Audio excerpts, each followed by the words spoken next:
අඳුරෙන් එළියට රටගෙන යන 2024 අයවැය තිරසර ආර්ථිකයක් වෙනුවෙන් මගෙන් පටන් ගමු. ලීෆ් කාර් එකක් තියෙන අයටත් ගන්න ඉන්න අයටත් බැටරි ප්‍රශ්නයට එකම විසඳුම Borales Kamuwa Leaf House. Secondary is the balance of trade, which is not in our favor. Now we try to get over this by international borrowings. Now that is also going out. So now we have to look at economic growth. We are on our own. I think this is the only way Sri Lanka is going to have growth. So firstly, we have to have a very competitive economy and we have to reach out. This is why we are having trade agreements. We've even applied to join RCEP. We are having trade agreements we are negotiating with India, China. We've finished with Singapore. We are about to conclude with Thailand. We'll have to go back to EU to deepen our trade relations. So these are some of the issues we have. That it means our economy must be more competitive. Secondly, it has to be digitalized. And I'm forming the Digital Transformation Agency to handle it, together with a center for research on AI. So they still have a plan to digitalize the country in a given period once they start functioning. Then we also have to comply now with the requirements of the net zero plan and the green economy. So we have to be a green economy. Then finally, we have to go for growth and we have to start working on it now. We are already studying it. First look at the low hanging fruit. Let's go there. There are other areas like we can get foreign investment, different areas. Somehow it takes 3, 4, 5, 6 years. I've seen how it worked when we were there in 1977. So first go for the low hanging fruit, one of which is basically tourism.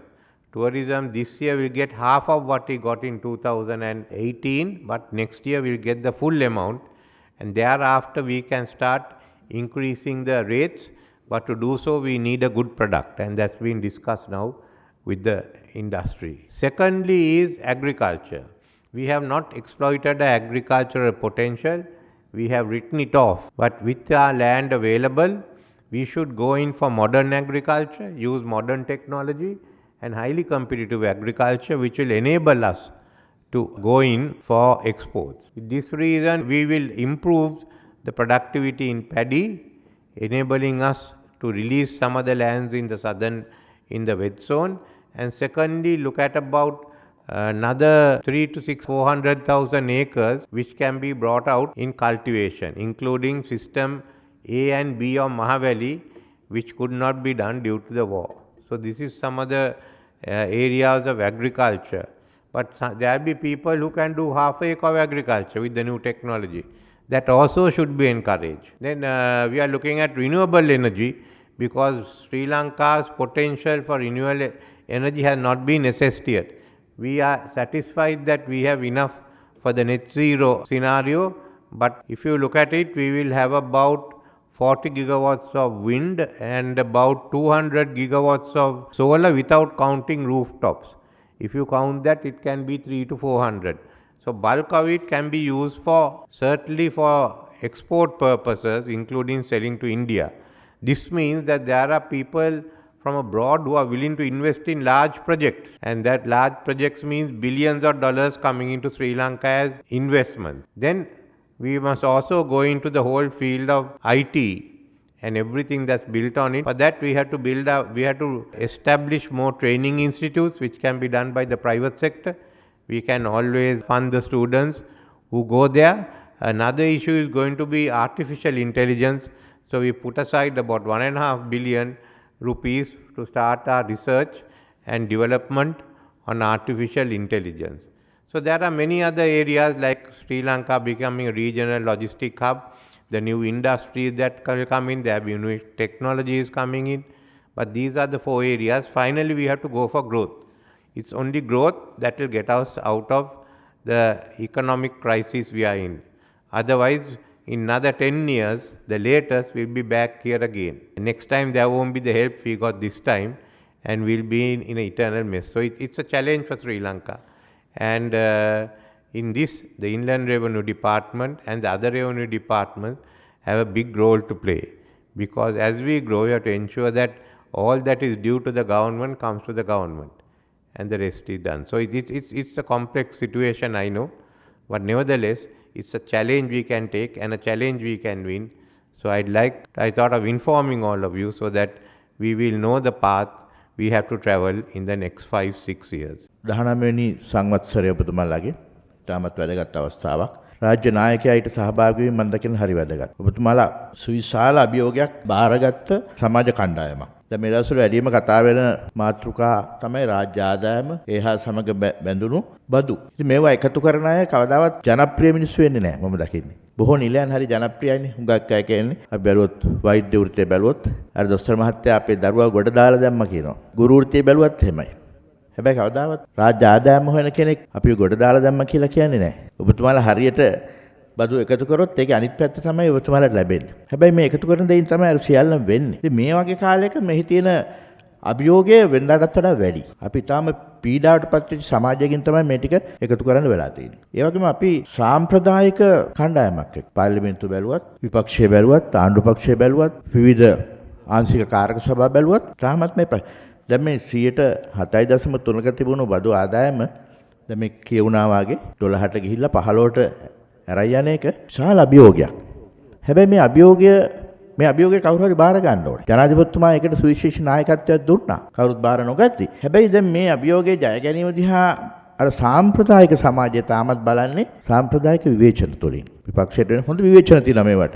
කවුරුත් කැමති නෑනේ තමන්ගේ අතින් යමක් යනවට. ඉතින් මම දකිනවා මේ විවේචන මේ සාම්ප්‍රදායික සමාජය එක්ක තමයි අපිට මේ කටයුතු කරන්න වෙලා තියෙන්නේ. ඉතින් ඔබතුමාලා බදු ආදායමට ළඟා වෙලා තියෙනවා. අපි ඒවා රටට ගැළපෙන විදිහට අපේ ඉලක්ක වෙනස් කරලා දුන්නා.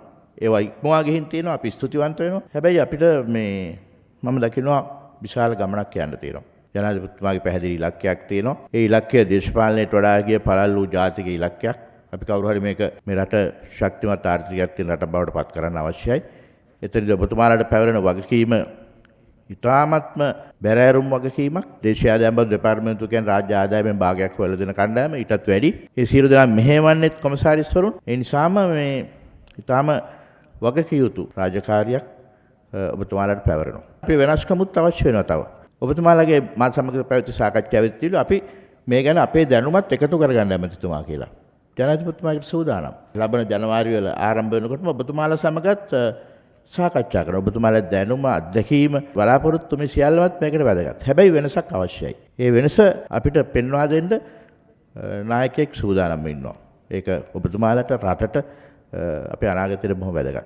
ඒ නිසා අපි ධෛර්යයෙන් යුතුව ඒ ගමන යමු. අද අර මම කිව්වාගේ ඔබතුමාලා අද ජනප්‍රිය නොවුණාට ඉතිහාසයේ ජනප්‍රිය වේවි. මේ අභියෝග බාර ගන්න සියලු දෙනාම ගැන ඉතිහාසයේ කවදා හරි කතා කරાવી. මෙහෙම වැටුණු රටක් නැගිටවපු නායකයෙක් ඊට අතහිත දුන් මිනිස්සු. ඒක දේශපාලනය නෙවෙයි. ඊට වඩා එහා ගිය පළල් ජාතික වගකීමක්. අන්නේ සඳහා අපි සියලු දෙනා කැපෙමු. The IRD and its senior officers in particular have one of the most important responsibilities in driving Sri Lanka's economic recovery. The fundamental cause of the recent economic crisis and structural economic vulnerabilities in Sri Lanka are predominantly due to weak fiscal structure.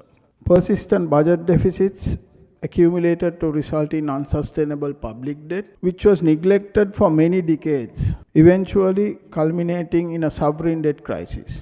Therefore, to address the root cause of the crisis, the government must bridge these long-standing budget deficits. Whilst the government is taking substantial efforts to streamline government expenditure, we all are aware that expenditure is largely rigid in nature. Recurrent expenditure items including public sector salaries, pensions, essential welfare payments and interest costs cannot be easily reduced in short term. These few items alone significantly exceeds government revenues. Therefore, fiscal consolidation must be led by revenue-based measures. The government has now put in place the appropriate tax policy structure. Corporate tax rates have been unified at 30%. Personal income tax rates have been adjusted. VAT exemptions are being streamlined and excise duties have been adjusted to account for recent inflation. We must also acknowledge the fact that these necessary increases in tax rates have created additional economic pressures on the citizenry who are already under strain due to effects of the economic crisis. The pressures on those who are complain can be eased if the tax base can be widened such that all those who should pay taxes do pay tax. These policy measures theoretically should be able to allow Sri Lanka to comfortably exceed the government revenues of 15% of the GDP. It is now up to all of us to focus on tax administration and tax compliance to take us from a revenue to GDP level of just over 10% to 15% and above. The legislative framework has been put in place to support this, with the Inland Revenue Act amendments earlier this year supporting measures such as mandatory exchange of data between institutions, but it needs to be strengthened. The government has also provided financial support to ensure upgrades for the IT system such as REMIS. The budget has also proposed number of measures to make the tax identification number necessary for critical transactions. The IRD and its senior officers now have the crucial responsibility of ensuring compliances through optimizing tax administration. Initiatives such as a focus on risk-based audits, on-time filing, digitization of tax returns, enhanced data analytics must now take on a heightened sense of urgency. The Ministry of Finance stands ready to support all initiatives to ensure that those who should be paying taxes are indeed paying tax. Once tax compliances measures improve, resulting in higher revenue collection and enabling revenue targets to be met, it would be possible to provide some relief to the citizenry in terms of tax rates. On the other hand, if we fail to boost government revenue to required rates to support the government's cash flow needs, we would no doubt see a return to the crisis situation in the country faced just over a year ago. In fact, the next time around the crisis would be far from worse, since the country lacks economic buffers and it is unlikely that the international community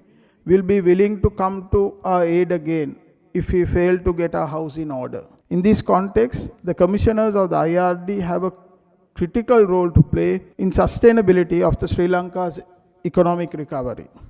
The Ministry of Finance, with the guidance of His Excellency the President and the entire government, will provide you with the fullest backing, but the country relies on you and expects you to discharge your responsibilities with the highest level of diligence and focus. Thank you.